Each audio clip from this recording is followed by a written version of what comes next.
satu perbuatan yang pernah dilakukan Tuhan kepada kita, dan itu di luar daripada batas pemikiran kita, yaitu Tuhan datang ke dalam dunia.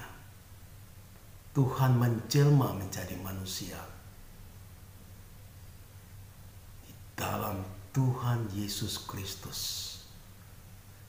datang sebagai wujud bahwa benar-benar Allah sangat mengasihi saudara.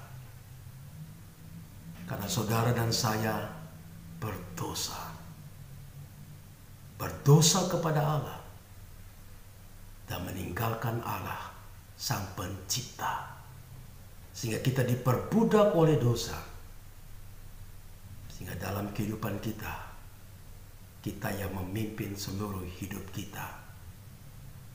Karena diri kita yang sudah dikuasai oleh dosa, maka semua tindakan, perbuatan, pikiran kita itu bermuara kepada perbuatan dosa. Akibat daripada dosa yang kita perbuat, yaitu dosa kepada Allah, maka kita diperhadapkan dengan pengadilan Allah. Upah dosa adalah maut. Karena itu saudara-saudara dikasih Tuhan, kasih Allah tidak pernah berubah. Kasih Allah kepada saudara dan saya tidak pernah berubah sedikit pun. Karena esensi daripada sifat Allah adalah kasih. Allah itu kasih. Allah mengasihi saudara dan saya. Karena itu tidak heran saudara-saudaraku, Allah itu sendiri datang ke dalam dunia ini, menjelma menjadi manusia. Memang bagi beberapa orang ini hal yang tidak bisa diterima dengan akal sehat. Dan memang kita yang tidak mengenal Allah yang penuh dengan kasih itu, kita tidak bisa mengerti kebenaran ini dengan baik. Karena Allah begitu mengasihi saudara dan saya. Satu-satunya cara, dan tidak ada cara lain, yaitu Dia sendiri datang untuk memikul dosa saudara dengan jalan pendamaian, itu melalui darah daripada Tuhan Yesus Kristus. Yesus Kristus sebagai pendamaian, jalan pendamaian yang menghubungkan saudara yang berdosa dengan Allah yang kudus. Karena itu dosa saudara itu dipikul oleh Tuhan Yesus melalui kematiannya. Dan oleh karena darahnya adalah darah yang kudus, darah yang tidak diciptakan, darah itulah yang sanggup untuk bisa menyucikan semua dosa. Tidak ada cara untuk bisa menghapus dosa manusia selain daripada darah daripada ilahi itu sendiri, yaitu darah yang dimiliki oleh Yesus Kristus. Dan darah itulah yang bisa menyucikan dosa. Tanpa penumpahan darah tidak ada pengampunan dosa. Karena itu Allah datang dan menyerahkan darahnya. Dan darahnya itu dicurahkan di kayu salib. Dan barang siapa yang percaya kepada Yesus Kristus, dia mengalami kuasa daripada darah ilahi, darah penghapus dosa. Itu darah yang dibawa dari surga di dalam diri Yesus Kristus. Dia yang bisa mengampuni dan menyucikan segala dosa-dosa saudara. Karena itu patut saudara-saudaraku yang dikasihi oleh Tuhan Yesus, dimanapun kita berada, situasi apapun yang kita alami, kita patut naikkan syukur, pujian, dan hormat kepada Tuhan kita Yesus Kristus. Dia layak dipuji, Dia layak ditinggikan, Dia layak dimuliakan oleh saudara dan saya.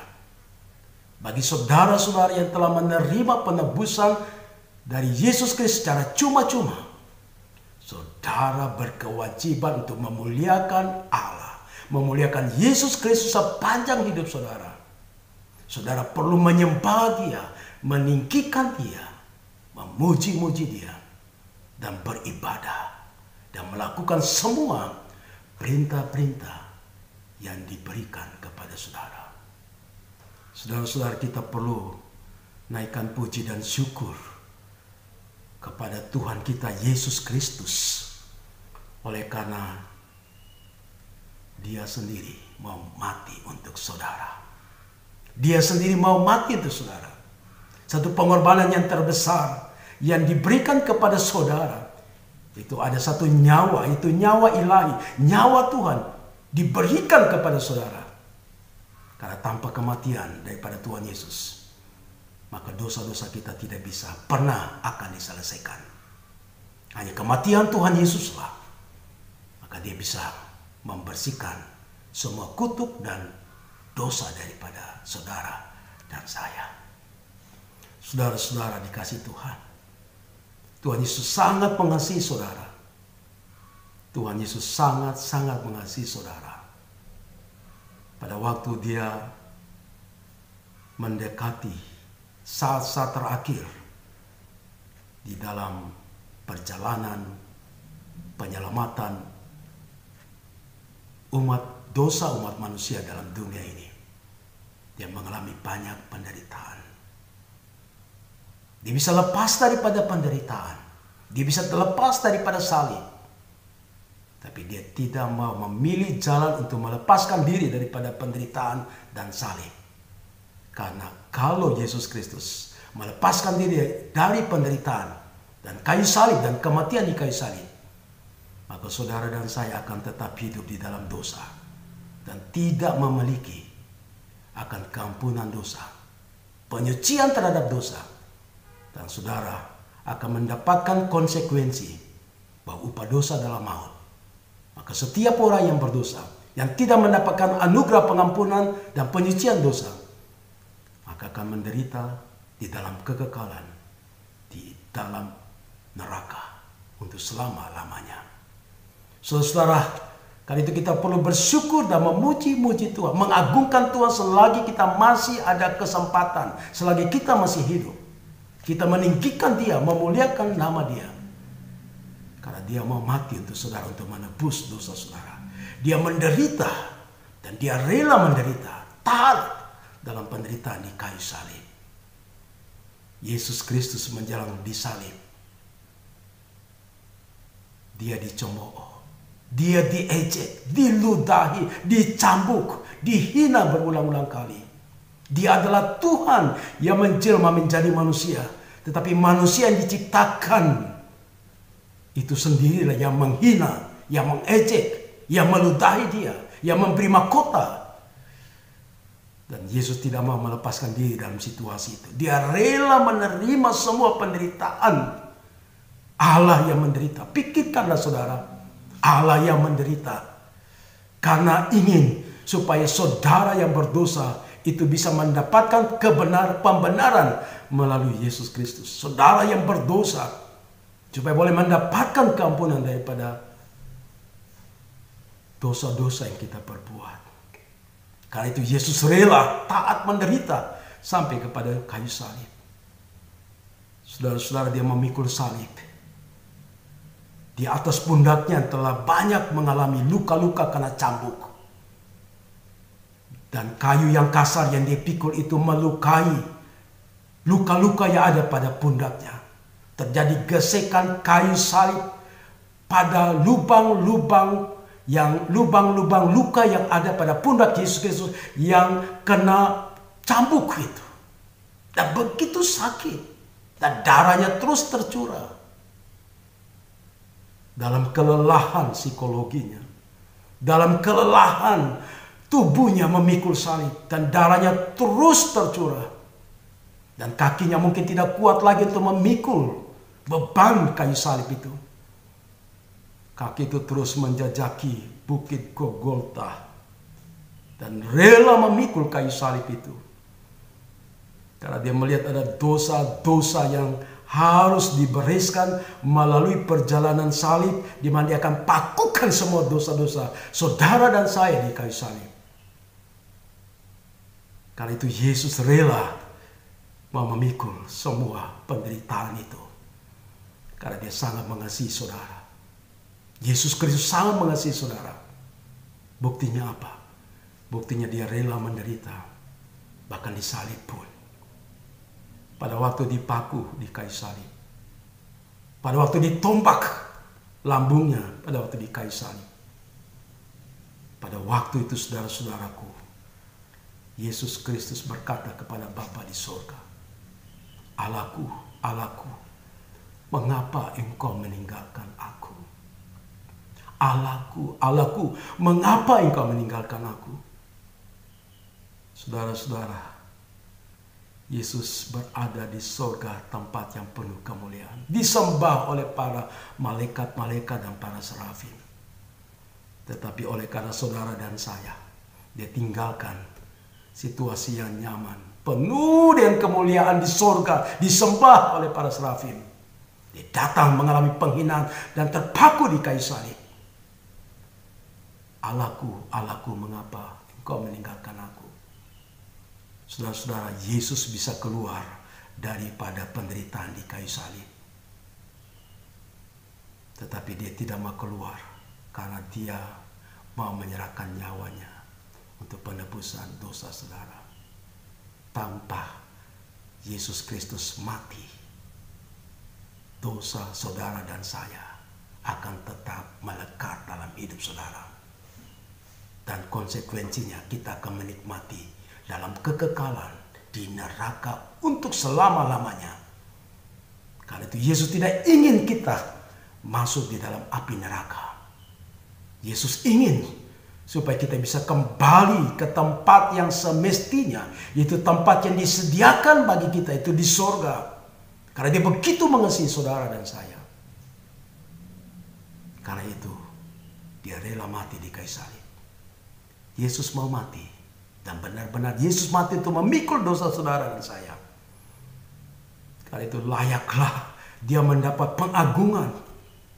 Layaklah dia dipuji dan disembah. Layaklah saudara datang beribadah untuk memuliakan nama dia. Layaklah saudara dipakai oleh Yesus Kristus menjadi Allah Tuhan untuk memberitakan berita yang baik ini kepada semua orang. Itu sangat layak saudara. Karena dia mau mati untuk saudara. Dia mau menebus dosa saudara. Dan dia menyelamatkan saudara. Dan dia memindahkan saudara dari neraka yang kekal kepada kemuliaan yang kekal di sorga. Itu hanya ada di dalam Yesus Kristus. Karena itu saudara tinggikanlah dia, muliakanlah dia, naikkan puji dan hormat kepada Tuhan. Dia telah menyerahkan segala-galanya penderitaan kepada saudara. Supaya saudara bisa menikmati segala-galanya yang dimiliki. Dan saudara bisa menikmati damai sejahtera dan sukacita dan berkat-berkat rohani dan berkat-berkat jasmani pun dia berikan kepada saudara. Itu sebagai bukti bahwa dia benar-benar sangat mengasihi saudara. Saudara-saudara dikasihi oleh Tuhan Yesus. Yesus Kristus mati supaya apa? Yesus Kristus mati supaya saudara dan saya bisa hidup selama-lamanya. Pikirkanlah baik-baik saudara. Hidup kita sementara di muka bumi ini. Tetapi Tuhan Yesus menyiapkan bagi kita satu kehidupan yang kekal selama-lamanya. Kita hidup bukan di dunia yang sementara ini saja dan sudah cukup. Tetapi kita akan hidup selama-lamanya di surga. Karena itu Yesus Kristus menyelamatkan kita dari hidup yang sementara di muka bumi ini.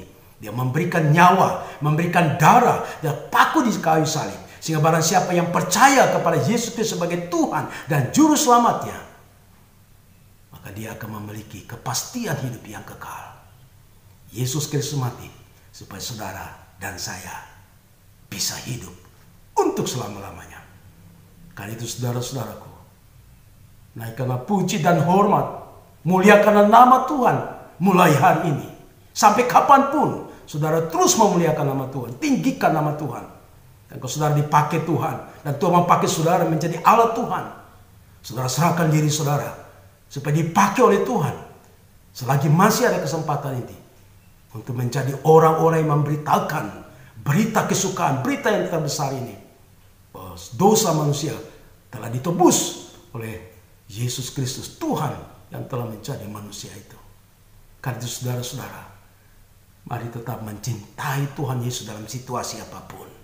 Dalam keadaan krisis ekonomi, dalam keadaan sakit apapun. Saudara ingat bahwa Tuhan Yesus telah memberikan kepastian hidup yang kekal bagi kita. Dan diberikan cuma-cuma kepada saudara dan saya.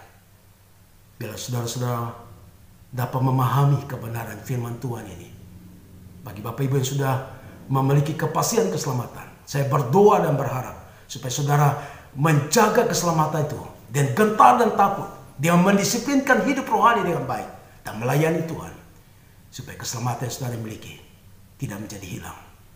Tetapi saudara tetap menjaga keselamatan itu dengan anugerah Tuhan yang berlimpah-limpah bagi saudara dan saya. Tuhan Yesus kiranya memberkati saudara-saudara sekalian. Salam.